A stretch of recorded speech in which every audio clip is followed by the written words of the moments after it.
नमस्कार। अभी आप देख रहे हैं युवा बिहार आर के और बहुत दिनों के बाद आज एक ऐसी खबर लेकर के आप लोगों के बीच रख रहा हूं और बहुत बड़ा अपडेट दे रहा हूं। क्योंकि बहुत सारे वार्ड सचिव बंधुओं को मायूसी सी छाई हुई है, लेकिन वो घड़ी समाप्त हो गई है। एक लंबी अरस और लगातार आज धरना का 135 दिन पूरे होने को चला है और लोगों में एक अजब सी बेचैनी है। तो अब बेचैन होने की जरूरत नहीं है और सभी लोग खुशियां जरूर मनाएं। आखिर क्या कुछ अब तक हुआ है और क्या कुछ होने वाला है, कब क्या होगा, इन तमाम सारी जानकारियों को लेकर के आज इस वीडियो में हम आपको बताने जा रहे हैं। तो इसे खुशखबरी सुनाने से पहले, इस न्यूज़ को अपडेट करने से पहले एक छोटी सी रिक्वेस्ट करूंगा कि जो भी अभी तक हमारे चैनल को सब्सक्राइब नहीं किए तो कर लीजिए और ज़्यादा से ज़्यादा ग्रुपों पर शेयर कर दीजिए ताकि सभी लोगों को ये जानकारी मिल सके। तो चलिए समय को ना गंवाते हुए हम वैसे सबसे आप इंटरव्यू लेने जा रहे हैं जो कि बराबर कुछ न कुछ आप लोगों के बीच देता रहा है, ऊर्जा भरता रहा है और आज तक आंदोलन एक लंबी अर्स तक चला और एक नई इतिहास बन करके तैयार हुआ। तो स्वागत है हमारे युवा बिहार आरके में राजू झा जी, मधुबनी। बहुत बहुत धन्यवाद जी। हम एक सवाल करेंगे कि जो अंबेडकर जयंती थी उसमें माननीय मुख्यमंत्री जी या डिप्टी सीएम या जो भी हो, क्या जो आपने पूर्व में जो इंटरव्यू दिए, क्या उसमें वार्ड सचिवों का मुद्दा दिखे, इसको स्पष्ट करें। देखिए, सबसे पहले आपको और आपके चैनल को और आपके चैनल को सुनने वाले, देखने वाले सभी व्यूअर्स को मैं अपनी ओर से धन्यवाद देता हूं, आभार प्रकट करता हूं। जी। जहां तक प्रश्न है कि आपने पूछा है कि अंबेडकर जयंती पर माननीय मुख्यमंत्री जी का जो संबोधन हुआ उसमें हम लोगों के बारे में क्या झलक दिखा। जी। मैं स्पष्ट बताना चाहता हूं कि माननीय मुख्यमंत्री जी ने अपने संबोधन में स्पष्ट झलक दिखा दिया कि 7 निश्चय पार्ट 2 के बारे में उन्होंने स्पष्ट झलक दिया कि पार्ट 1 का काम हमने पूरा कर लिया है, जल्द ही पार्ट 2 का काम पूरा करने जा रहे हैं, जिसके तहत हर घर नल का जल, गली नली और जो भी काम बाकी है, जो हो चुका है उसका मेंटेनेंस करेंगे, जो काम बाकी है उसको शीघ्र हम लोग पूरा करने का काम करेंगे। दूसरी बात कि उन्होंने संविदा कर्मियों के बारे में भी जिक्र किया। जहां तक टोला सेवक, तालमी मरकज, विकास मित्र, शिक्षा सेवक का नाम उन्होंने लिया, तो संविदा कर्मी में तो बहुत सारे हैं। बिहार सरकार के सभी कार्यालय में सभी संविदा कर्मी ही कार्यरत हैं। 10% ही कर्मी हमारे नजर से नियमित तरीके से काम करते हैं, तो इतना का नाम लेना संभव नहीं था।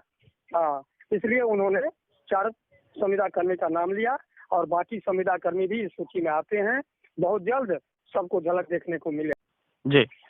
तो एक बात हम और सवाल आपसे करना चाहेंगे कि आपके तमाम वार्ड सचिव बंधुओं का ही प्रश्न है, ये मेरा ही प्रश्न ही है कि एक बात बताइए कि सरकार अगर सब कुछ कर चुकी है तो उस पटल पर लाने के उसे लागू क्यों नहीं कर रही है? क्या रीजन है, क्या बिकॉज है? देखिए सर, इसके पीछे जहाँ तक मेरा मानना है कि सरकार सबका गार्जियन है, सरकार को सबको लेके चलना है। अगर वो मेरा जो काम है उसको अगर बाहर लाती है, सार्वजनिक करती है और लोगों को छोड़ती है जो 13 साल से, 15 साल से, 10 साल से कार्यरत हैं, तो उनको तकलीफ होता, फिर आंदोलन का रूप लेता, सरकार को संभालना मुश्किल था। इसलिए सरकार इस प्रयास में है कि जब सभी संविदा कर्मियों का काम हो जाए तो एक साथ ही सार्वजनिक कर दिया जाए। जैसा कि कल मंगलवार है और कल मंगलवार को 18 तारीख को स्पेशल कैबिनेट की बैठक फिर बुलाई गई है और ये बैठक इतना महत्वपूर्ण है कि इससे पहले कैबिनेट के बैठक के बाद कोई प्रेस कॉन्फ्रेंस नहीं हुआ। लेकिन इस बार मैं बताने जा रहा हूँ कि इस बार कैबिनेट का बैठक समाप्त होने के तुरंत बाद दूसरे हॉल में प्रेस कॉन्फ्रेंस होने जा रहा है, जिसमें माननीय मुख्यमंत्री जी, डिप्टी सीएम और कुछ आला अधिकारी भी रह सकते हैं, जैसे प्रधान सचिव, मुख्य सचिव, ये लोग कैबिनेट के बैठक में तो रहेंगे ही। तो प्रेस कॉन्फ्रेंस में हो सकता है, जैसा संभावना है कि सभी संविदा कर्मियों के बारे में सार्वजनिक कर दिया जाए। और हम मुझे लगता है एक सवाल हम और करना चाहूँगा जी कि बिहार के तमाम 1,14,691 वार्ड सचिवों को क्या मैसेज देना चाहेंगे? चूंकि हम इसलिए सवाल कर रहे हैं, जो कुछ लोग निगेटिव हो चुके हैं, लगभग धरना पर जनसंख्या कम हो रही, इसके पीछे क्या रीजन है? क्या मनोबल उनकी टूटी है या फिर मनोबल बरकरार है?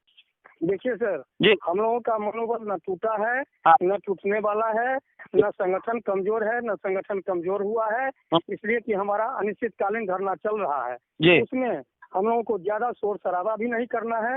इसलिए हम लोग शांतप्रिय तरीके से ज्यादा भीड़ भाड़ न दिखाते हुए हाँ, अपनी मांग को सरकार तक पहुंचाने का काम लंबा समय से करते आ रहे हैं। लेकिन यह भी सही है कि जल्द ही हम लोगों का काम निश्चित रूप से पूरा होगा और हम लोग कामयाब होंगे, हम लोग निश्चित रूप से सफल होंगे और अपने अपने पद पर कार्यरत होंगे और इसी अप्रैल के महीने में अंत तक सारा झलक देखने को मिलेगा। यह मेरा आशा ही नहीं पूर्ण विश्वास है। मैंने पहले भी कहा था। जी। एक सवाल हम और आपसे करेंगे, बिहार के वार्ड सचिवों को और सरकार को आप अपने ओर से क्या कहना चाहेंगे?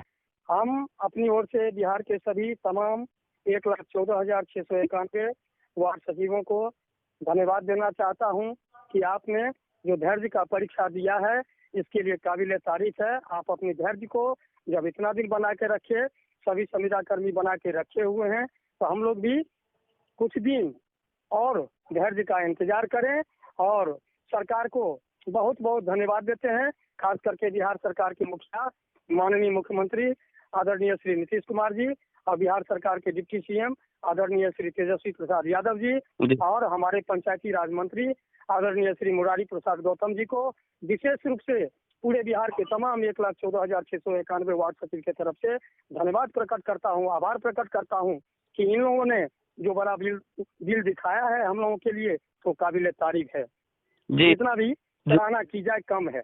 जी, आभार प्रकट करता हूँ। जी। आपका परिचय? राजेश कुमार झा, राजू, जिला प्रवक्ता मधुबनी। एक सवाल हम एक शख्स और हमारे साथ लाइन पर जुड़े हुए हैं, तारकेश्वर जी सिवान से। इस पर आप जो अभी कुछ सुना और आगे जो निकल करके आ रही है, इस पर आपका क्या मंतव्य है, क्या कहना चाहेंगे? हेलो, नमस्कार जी। नमस्कार। बिहार के सभी समस्त वार्ड सचिव साथियों से यही अर्जी है, विनती है, आग्रह है कि आप सभी घबराए नहीं। सरकार हम लोगों की काम कर चुकी है। अब सवाल उठता है कि जब सरकार हमारी काम कर चुकी है तो हमारी खाता में पैसा क्यों नहीं डालती? जी, तो ऐसा किसी और संविदा कर्मी की भी खाता में पैसा अभी तक तो डाली नहीं है, इसलिए आप घबराए नहीं। हाँ, जैसे कि जिसका लिए था इंतजार वो घड़ी आ गई। इस महीना में सबको काम में लग जाना है साथियों। हाँ, यही रात अंतिम, यही रात भारी। 18 अप्रैल के वार्ड सचिव साथियों का बन जाएगा सब यही कहानी। जय हिंद, जय भारत, जय वार्ड सचिव संघ। चलिए, धन्यवाद। आप लोगों ने सुना कि कैसे ये दो शख्स ऐसे अमूल जो सागर में डूब करके मोतियों निकाल करके आप लोगों के सामने बिखेरने का काम किया। तो क्या आप लोग इस पर जवाब देते हैं? मेरा प्रयास करता, अगर बढ़िया लगा तो ज़्यादा से ज़्यादा ग्रुपों में शेयर करें। मैं जाते जाते एक बात जरूर कहूँगा कि धैर्य का ही परिचय आज तक इतना लंबा इतिहास बनाया बिहार में, और आगे इसका इतिहास का रिकॉर्ड तोड़ने का संभवतः तो नजर नहीं आ रहा है।